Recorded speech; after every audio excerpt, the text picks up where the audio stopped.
Welcome back, everybody, to Cherry Picking, and thank you for joining us. Now, before we get started, hit the like, the subscribe, and the bell button below. Of course, it helps this channel to grow. I've rhymed, don't I? Of course, it wouldn't be a cherry picking without the main man next to me. Of course, it's the one, the only, the legend. It is Manny. How you doing, Manny? All good, thank you, Craig. I'm no legend. I just try to do what I can, and it's always a pleasure to do a little bit of cherry picking. I do like the taste of cherries myself, and yep, no complaints at all. Good You to be are a here. legend, mate. You are a legend. And you Aww. always will be a legend. You're You too will. kind. You're too kind. You're too kind. You know that.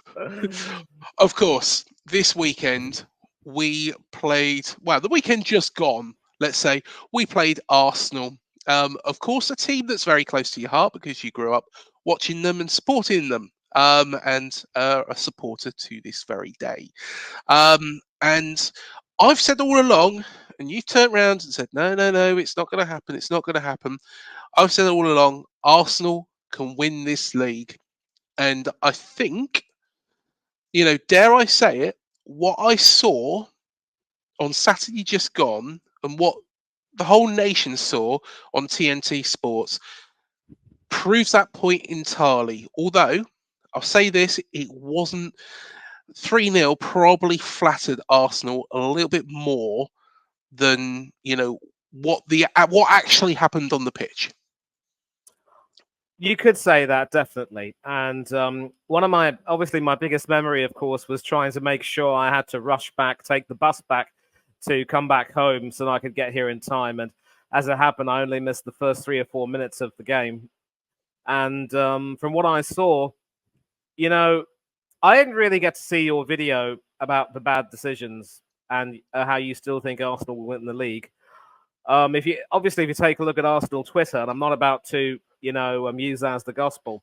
Many fans have made it crystal clear that this league is City's to win and lose because Fulham and Spurs are not going to be teams that would necessarily brook big opposition for City. And when you consider that our North London rivals had 4 goals pumped past them before getting 2 back at Anfield, I don't really have much hope of them resisting City's pressure. So for you to say that we'll win the league, obviously you are endearing yourself to a lot of fans, and you are endearing yourself to me. But we've got Manchester United this weekend. They've been horribly inconsistent this season, and I know that you've beaten them at Old Trafford, but they have a nasty knack of raising their game against us. The problem is, of course, I think on Monday they played against Crystal Palace. Yeah. And if you want me to be in the Lionel Richie state of mind, that match was easy like Monday evening. Yes. And Palace and their fans ended up dancing on the ceiling all night long. And I just wonder if it's Tuchel's destiny to come to Manchester United. I can probably imagine him serenading the fans saying, "Hello, is it me you're looking for?" That is quality. Do you know what? I posted that on Twitter last night. Mate, honestly, that has to be amongst some of the very best lines on this channel. So, yeah, I think you need to like and subscribe, just for that sole reason. Go and follow Manny on Twitter as well. Mate, I don't have a YouTube channel of my own, but if you do follow me on Twitter or Instagram, you will get some good stuff. But I will go back to the game now without digressing. And Yeah. I did mention that we are playing Manchester United this weekend. And obviously, the Bournemouth game was a game that we needed to win and win convincingly to show that we were taking things seriously.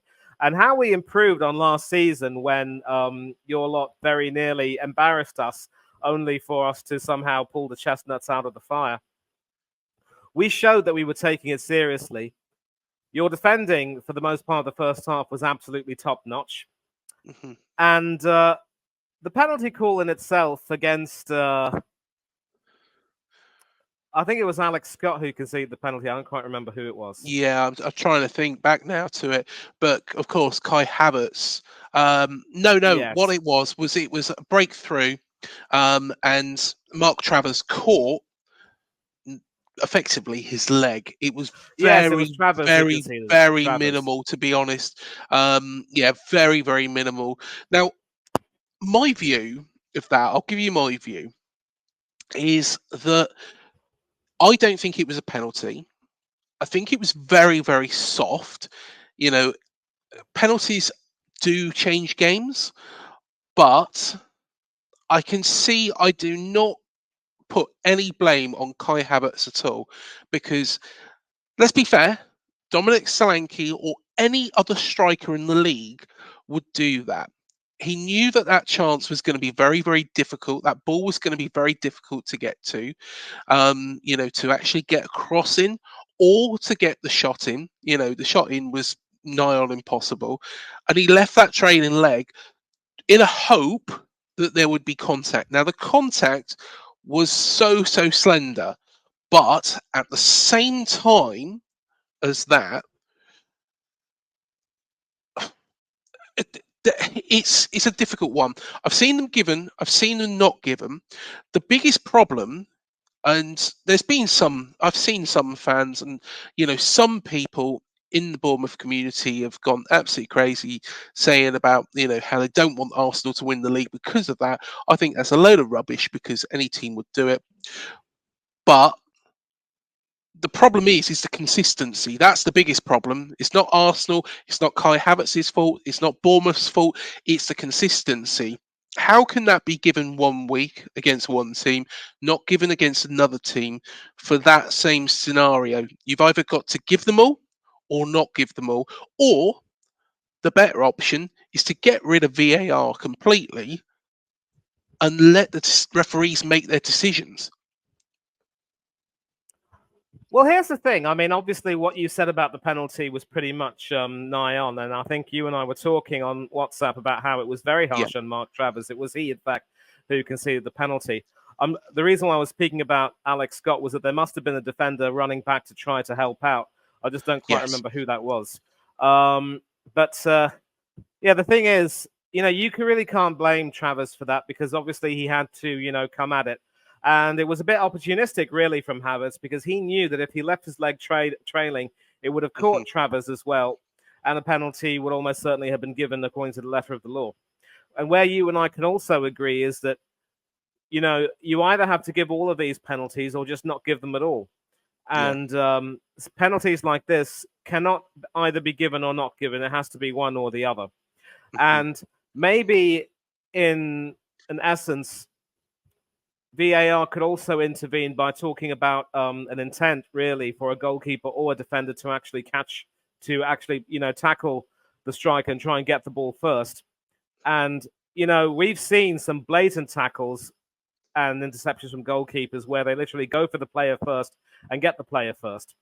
Now, obviously, if Travers had done that deliberately, not only would it have been a penalty, but there's a part of me that thinks it could very well have been a sending off, because he was the last man standing and preventing a goal-scoring opportunity. So that was a very, very unfortunate call. And ruthless club that Arsenal are, they took advantage of that. But there were some signs as well that Bournemouth were starting to get back into the game and really start to hit, Arsenal on the counter-attack. And one decision which I thought was absolutely outrageous was the disallowed goal, where Solanke was adjudged to have fouled David Raya. And I realize that people are going to rave about Raya with his clean sheets, goals conceded, and the fact that he was the confirmed winner of the Golden Glove Award, with Jordan Pickford having conceded for Everton against Luton. But clean sheets and Golden Gloves award don't make a goalkeeper. You've got to have the complete package. And there were occasions in this game where he would try to go up and punch for the ball and completely miss it altogether. He'd look extremely like a liability. And knowing Ten Hag as well as I do, he's nothing if not tactically smart. He will try and, put some people on Raya to try to unsettle him this weekend. Don't bet against that. I mean, I know United have their own problems. They don't even have a fit and available centre-back. Casemiro was playing there on Monday alongside Johnny Evans. That's how desperate they are. But back to Raya, there have been occasions this season where he's looked very shaky. And when you take a look at that again, I mean, if there was any contact between Solanke and Raya. You couldn't Yeah. see that at all, to be honest. And so how that was disallowed will always be a mystery to me. Had that goal been allowed, it would have been 1-1 between Arsenal and Bournemouth, game on, and maybe some pressure would have been applied. And we've shown this season, especially against Unai Emery and Aston Villa at home, that when the pressure is on us, we could perhaps crack. One good thing, of course, about yesterday, as far as Arsenal are concerned, was that Leandro Trossard proved his worth and his class, and that's the ruthless nature of Arsenal in how they were able to punish a few defensive mistakes from you lot. Because defensively, I thought you lot were top class, but there were one or two mistakes that you made. Trossard was unmarked when he scored that second goal, and with about 20 minutes to go, it was almost effectively game over. And then, of course, Declan Rice came in and wrapped everything up with a nice ribbon.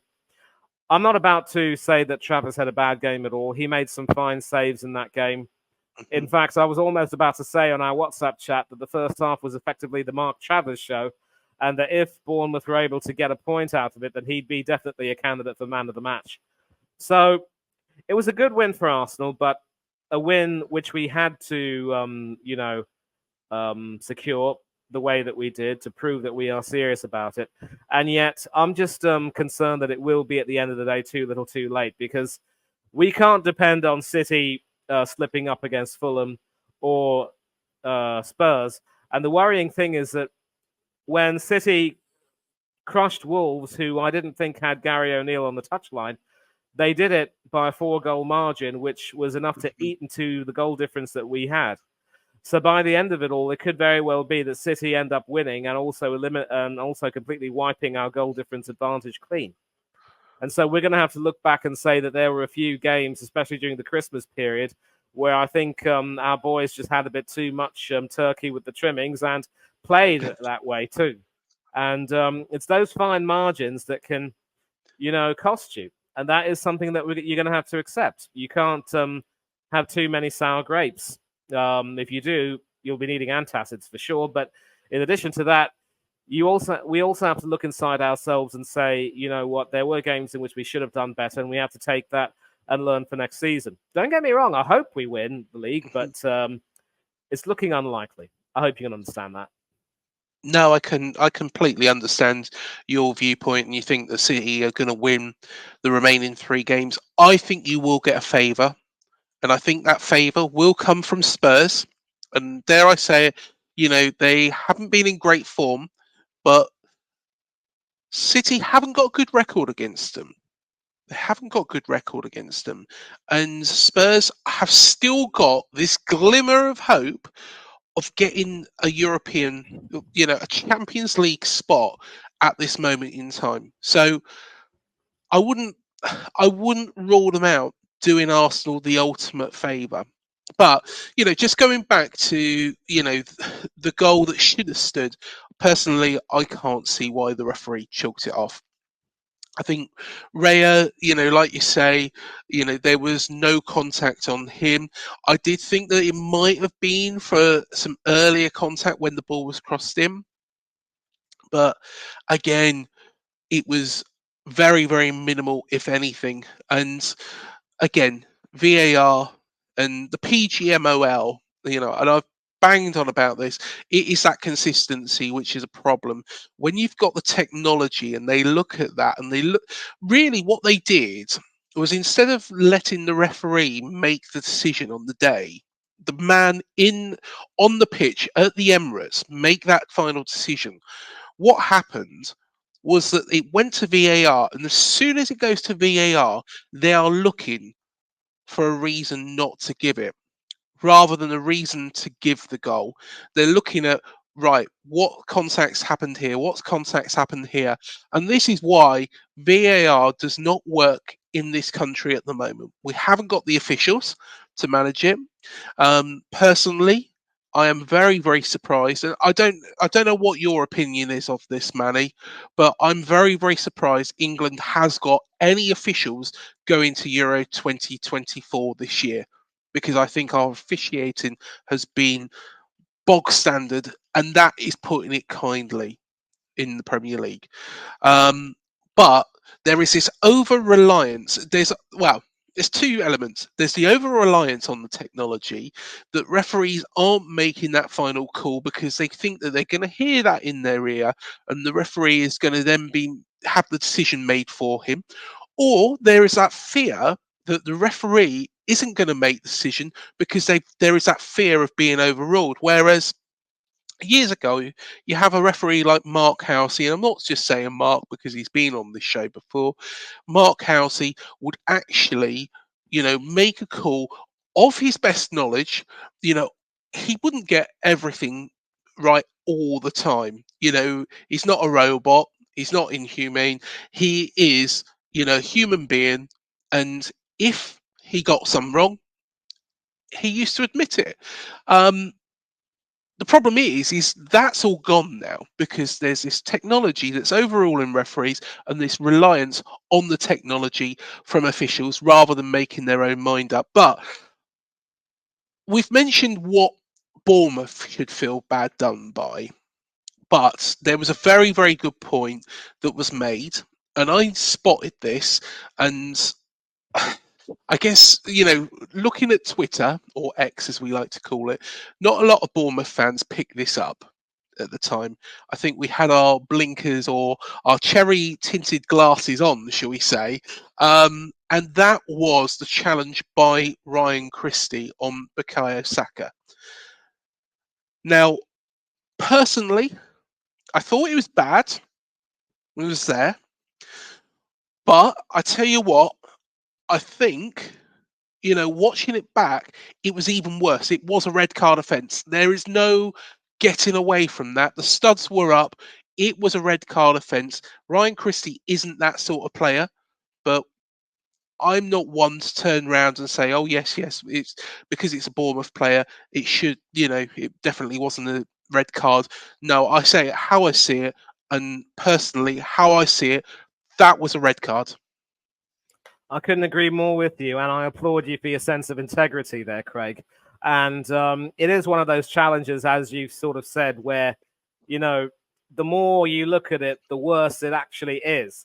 And I'm just not too sure why the referee that day would have opted not to show a red card. I don't even know if Christie got booked for that. Maybe he did. My Yeah, memory yeah, fails he me. did. He did get booked, but to be honest, personally, you can't judge it on a player.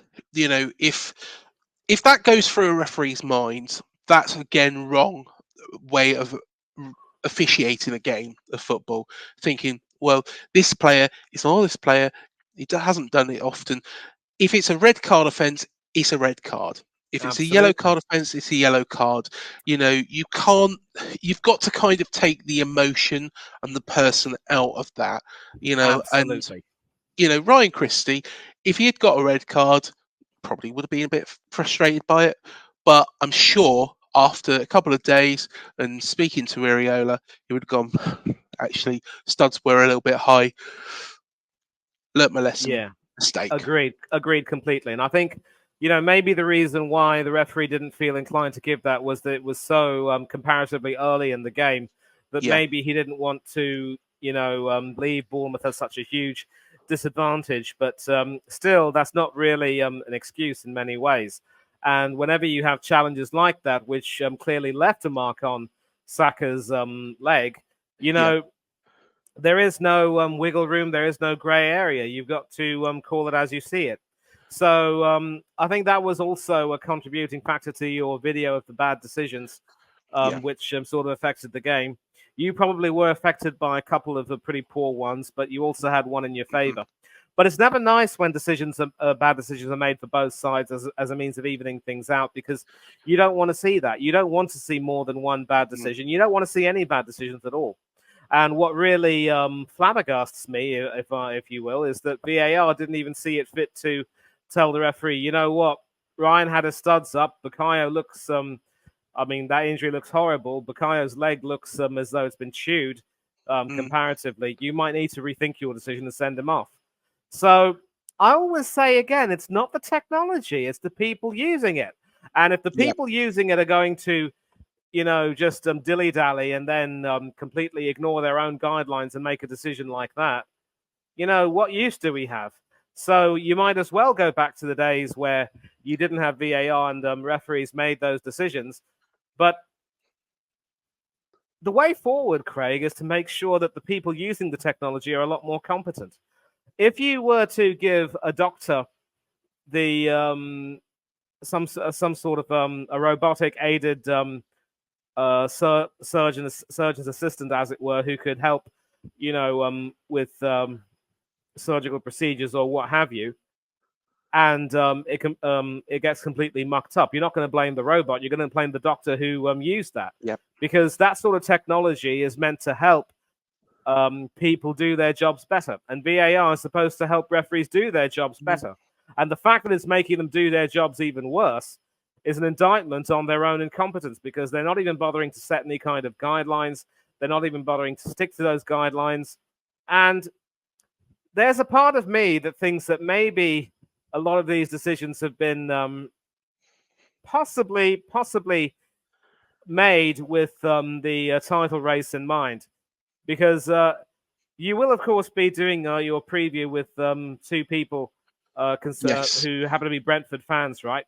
They're Yep. going to tell you right now that Kai Havertz is public enemy number one, because he Mhm. scored that late winner at the GTEC Stadium, and also he scored another late winner at the Emirates, but also dived to try and earn a penalty when that should have been a second bookable offence and a red card for him. So Mhm. there are some people who are claiming that Arsenal have had, a lot of things go in their favour. So it just goes to show that it's some swings and roundabouts at times like this. But I would say Arsenal deserved the win, but you lot showed that you are a proper fighting team. And if you can just improve the squad a little bit further, you could do a lot of good things. I can say I'm also willing to say that about a lot of teams and managers. The job that Ollie Glasner is doing at Crystal Palace, I Yes. wouldn't be surprised if he has them fighting for Europe next season. And as far as Eddie Howe is concerned, the fact that he'll have Tonali back with him will Mm. be a bit of a boon, because that poor chap missed practically the entirety of this season, and Newcastle felt his absence in a big way. And as far as Aston Villa are concerned, they're going to have to do a lot of work in the off season to try to really improve their squad.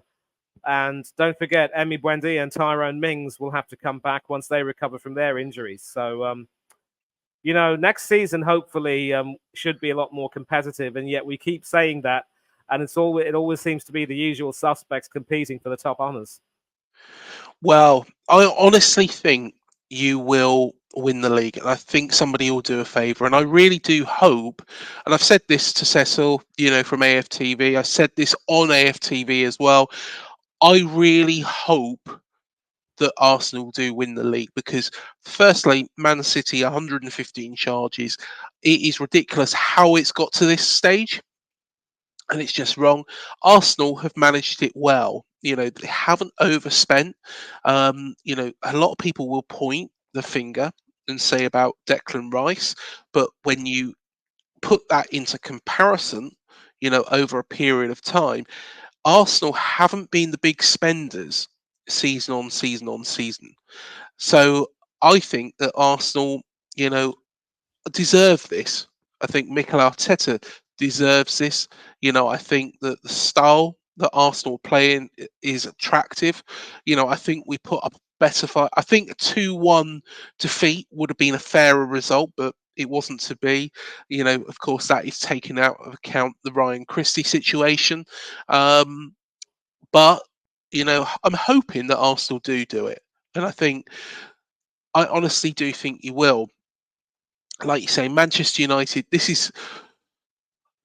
I did say as well, Manny, is that Man United game for Arsenal is, I can't see it being a difficult match. I can't. They're not the same Manchester United as they were before. I think Ten Hag, unless he's thinking, well, I know that my job's gone. I want to go out with a bang. That's the only danger of that game is that Ten Hag wants to go out with this bang and, puts his all into it.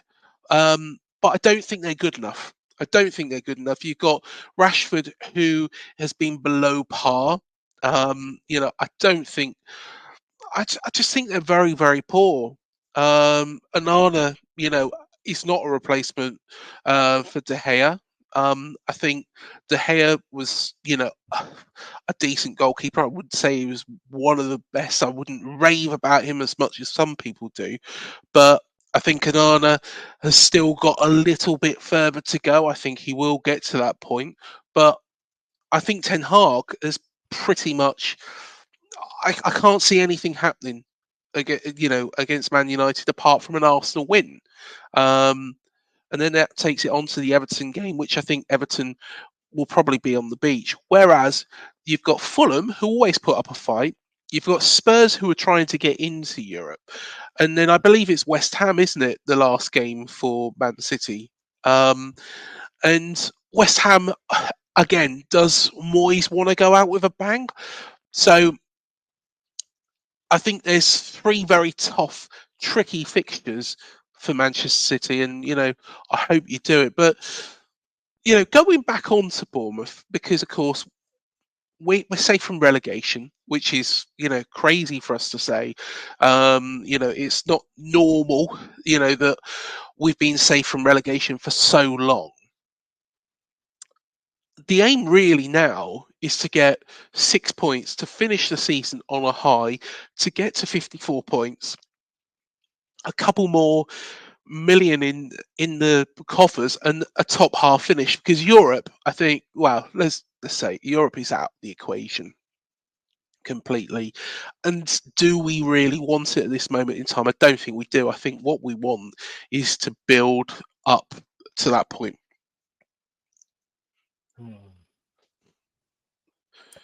Yeah, and I do get what you're saying, obviously, about Arsenal and obviously Bournemouth as well.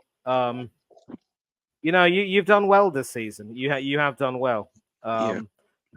And at least the drop in form that was evident during Gary's last few days is nowhere to be seen. I think Iriola's not really standing for that. Mm-hmm. And his decision, of course, to replace Neto with Travers is a sign that he's now eager to crack the whip and make sure that players who are in form and performing well on merit will be selected. So there will be some players in the team who have uncertain futures. I'm just reading some gossip that Lloyd Kelly could be joining Eddie Howe at Newcastle. Yes. I'm not too sure if there's that much truth in that. Maybe you can shed some light on that if you'd like to. But if you lose Lloyd Kelly, then that could be a bit of a loss in some ways. Former captain, of course, still very young, was tipped as the future of the club potentially. And the fact that he leaves, I mean, it'll be a tough act to follow. So I do see good things in Bournemouth's future, but it's such a shame that some players might have to, make way for further evolution to take place. The Lloyd Kelly situation, and actually, thank you for bringing that up, Barry, is one that I think has been spurred on by our fan base. And, a lot of people listening to this, if Newcastle fans are listening to this from the outside, where it all stemmed from was Lloyd Kelly going a little bit off the boil around the Burnley game, the FA Cup game last season. Now, he was poor. There is no denying that. He was very, very poor. He seemed very shaky. He seemed to be struggling. What Gary O'Neill did was the perfect thing, which was to drop him, help him, assist him, get him back his confidence back, and then put him back into the side. He's been excellent so far this season, and there is no surprise to me that Newcastle are after him. There's also been other mentions of Spurs and other clubs, who have been looking at Lloyd Kelly. The thing is every player, be it Declan Rice to David Beckham to Ryan Giggs to whoever, Mbappe, Messi, they all go through spells where they struggle. And Lloyd Kelly went through that period of time where he really struggled with confidence, and he struggled with form. And Gary O'Neill did the best thing to protect him. The problem is the fan base at that time got right on his back, and that I think is a real contributing factor to why Lloyd Kelly A hasn't signed the new contract, B why Adam Smith come out and turned round and said, about why he's kind of fallen out of love. He spoke to Ian Abrahams in a very, very interesting conversation it was as well, where he's basically said that he's fallen out of love with the game. I think that some of the fans need to look at themselves and think, these players, we're lucky to be watching these. We could be watching, players like we did, when we was in League Two, when we was getting beat by Morecambe, Morecambe at home. I wonder how many of, the current Bournemouth fans in Dean Court I wonder how many of those Bournemouth fans in Dean Court on Saturday will remember that game, Morecambe at home. Morecambe away, yeah. At the end of the day, that was the final game of the season, safe by them. But the thing is that we're very lucky to have these players, and the amount of hassle and the abuse that players get, and I'll bring this all. There's so many scenarios. It's not just Bournemouth fans. Macy Smith, for example, a women's footballer, at the start of the season, the amount of grief the women's team were getting because the club decided to add on, a women's game onto the season ticket prices was ridiculous. Now, that was a club decision. It didn't need to be thrown over social media. But again, there's so many situations like this. And you've got to think Lloyd Kelly is a human being, and he probably does want to change. And I saw one comment, saying if he can't take it from Bournemouth fans, how's he going to find it when you've got a load of angry Geordies not happy with performance? It shouldn't happen at all. Shouldn't. It shouldn't. It shouldn't. It shouldn't. It shouldn't. And this does really sort of segue into how sad it would be to see him leave. And Yeah. I really do feel pity that things weren't able to work out for the better with him and the fans. But maybe a change could do him good. And you also have a situation where United fans are getting on Marcus Rashford's back now. Yes, he hasn't been in the best of form this season, but you can't really doubt his love for the club. The only problem is that the way things have been deteriorating over at Old Trafford, it's natural that Rashford might probably have checked out mentally long before the season's over, and he might fancy a move elsewhere. There's been talk of him possibly moving to PSG. Also ironic that the outcast Jadon Sancho will now be looking forward to a Champions League final with Borussia Dortmund, his former club, from where he moved to United, now back there on loan. When an atmosphere gets poisonous, Craig, and a player doesn't really feel comfortable, maybe the best thing for that player will be to leave. And that sort of goes back to your question. If he can't take it from the Bournemouth fans, how can he take it from the Geordies? He obviously will be moving to, a new environment if that comes to pass. And obviously he will know that he will have to prove himself from scratch all over again. But he will have nothing to lose, and he'll know his situation. And you take a look at someone like a Joe Willock of Arsenal, who went to Newcastle on loan, impressed on loan, and impressed enough to be signed by Newcastle. And now, despite his injuries over there, he's still very much one of the first names on the team sheet of Eddie Howe whenever he's fit. Yeah. So maybe a change in environment would be the best thing for Lloyd Kelly if it does come to pass. It will be a shame to see him go. And then, of course, that begs the question, what's going to happen to the club leadership in the future? Could Adam Smith take the captaincy? If Neto's dropped, will he continue? Yeah. Why not give it to Solanke instead as a sort of a carrot to keep him at the club and say to all these big clubs, keep your hands off our talisman? Yeah. No, most definitely. But, one thing I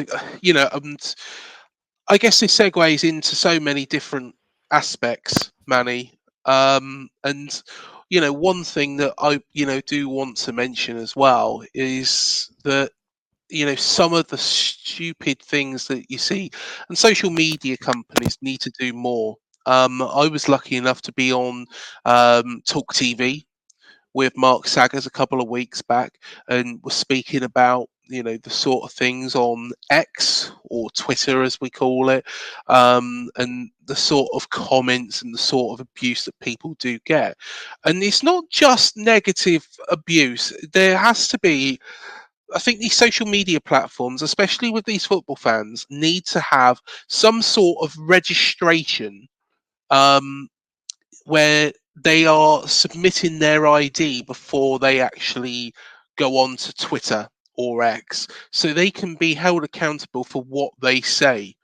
Because I'll say this now, a load of accounts have popped up this week, and they're all being ignored.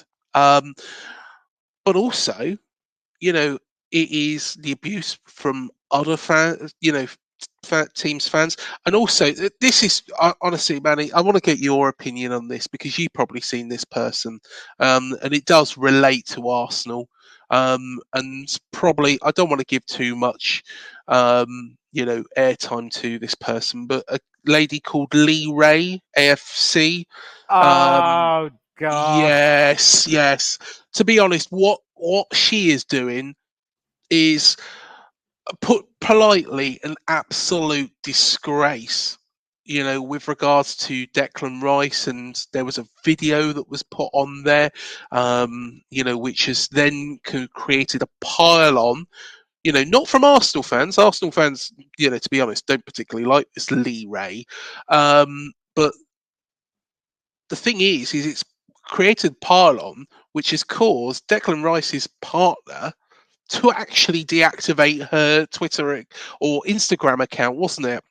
And I think it's just damn wrong, isn't it? It is completely. I mean, it is in many ways a form of, online bullying and online harassment, Yeah, all because, according to a few people, Declan Rice's partner is not necessarily the best looking, but, beauty is always in the eye of the beholder, but yeah, it's not about what's outside, it's about what's inside. And agreed. obviously, Decky and his lady have been very happy in each other's company for several years now. And, that as long as they're happy together, nobody has any right to do that.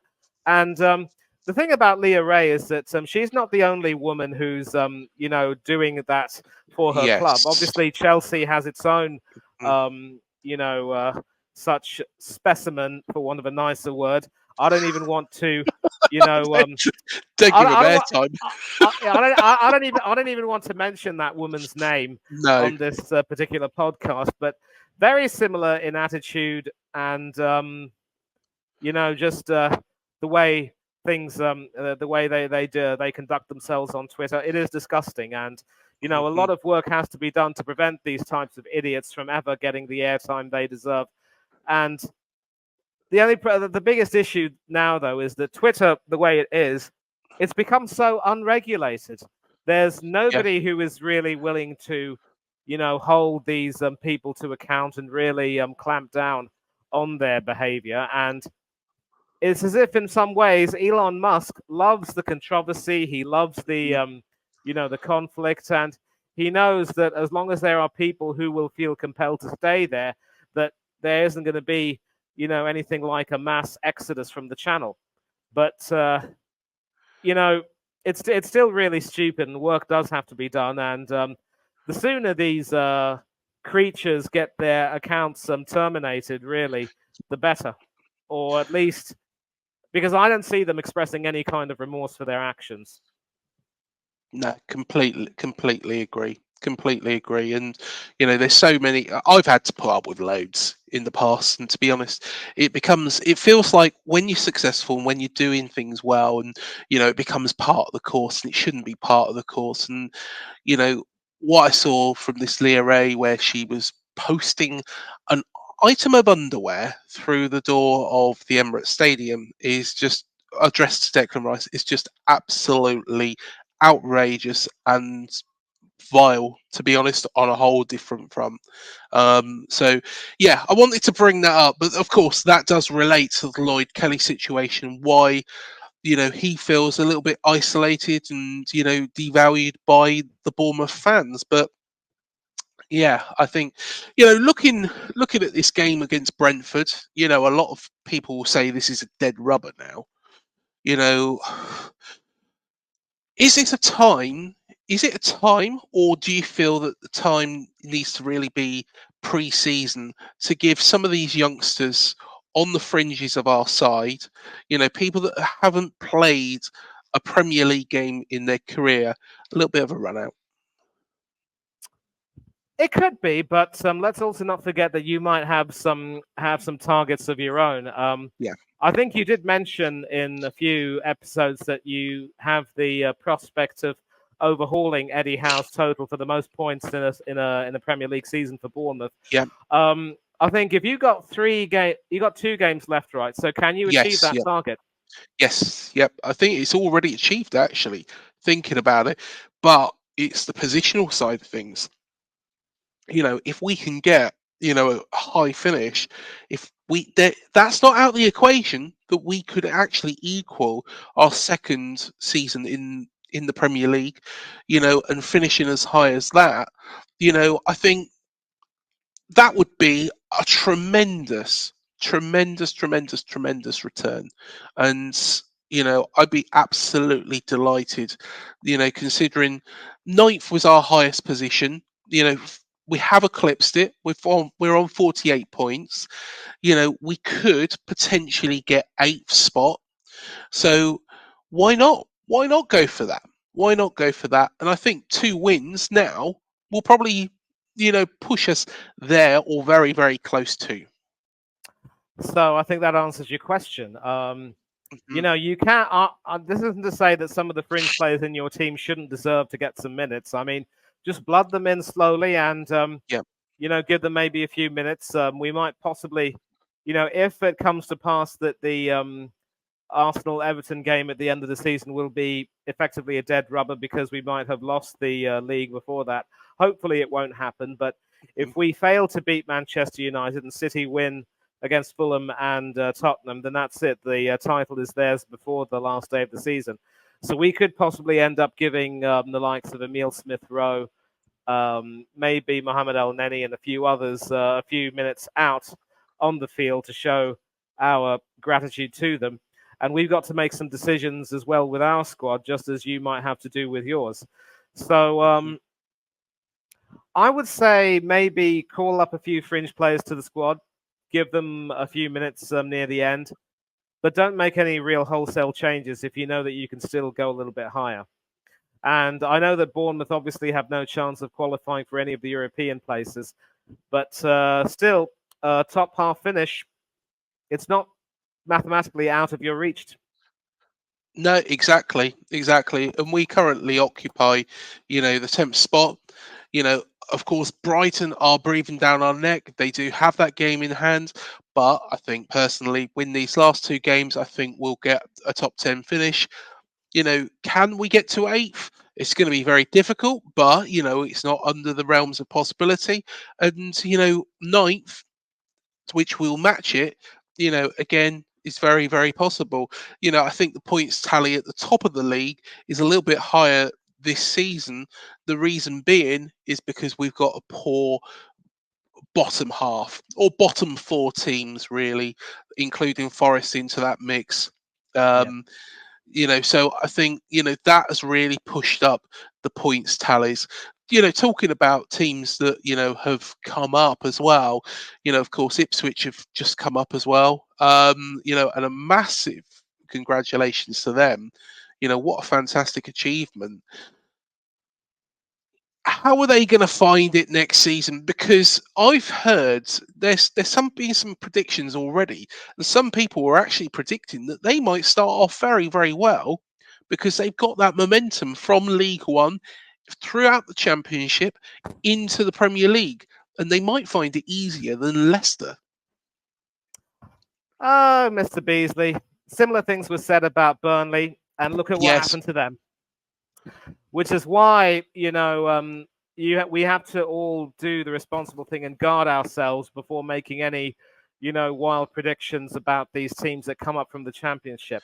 And I'll tell you what, if Luton join Burnley and Sheffield United back in the Championship, it will be a yeah, very sad indictment because those were the same 3 teams that were promoted last season. And, if they end up going back down, it may not really be a good look for the championship. Of course, No. Burnley have themselves to blame really for not being able to tactically evolve from last season, because the Premiership and Championship are two different kettles of fish altogether. Heckingbottom was always going to find it difficult with Sheffield United, and when he got sacked and Wilder was appointed, you just had a feeling that given the situation they were in, it was a little bit too late. And Luton were winning hearts in the beginning and the middle of the season, but now come the latter half of the season, I just think they've become their own worst enemy. So, Mhm. with regard to Ipswich, there's been some noise. There have been some noises about them possibly signing some proven Premiership talent, including possibly raiding Arsenal for the likes of Eddie Nketiah and maybe Emile Smith-Rowe. Personally, I Mhm. think Smith-Rowe would benefit more from going to Aston Villa, where he'd definitely be reinvented well under his old boss Unai Emery. Yeah. But Ipswich also are trying their best to make some moves, and they are showing that they are an ambitious team and they want to try and do as well as they can. But we have to Mhm. be careful before making any real predictions about this lot. And this Leicester team, of course, who somehow ended up winning the championship. Mhm. I think, thankfully, first of all, Chris from LTID is a happy chappy now. Yes. Yeah. He is actually. He is. And, many of their players have been there Mm. and done that, including a certain Mr. Vardy. I don't know if he feels as though he can necessarily, hack it in the Premiership anymore. I'd be Mhm. surprised if he plays a role next season. Yeah. So Enzo Maresca, who obviously led them there, will have some tough decisions to make. And I do believe there was an article on the football website of the BBC which spoke about the uncertain future that Leicester have ahead of them. I want to Mhm. see if I can try and find that. I don't know if I can. Let me see. Let me see. Let me see. Must have.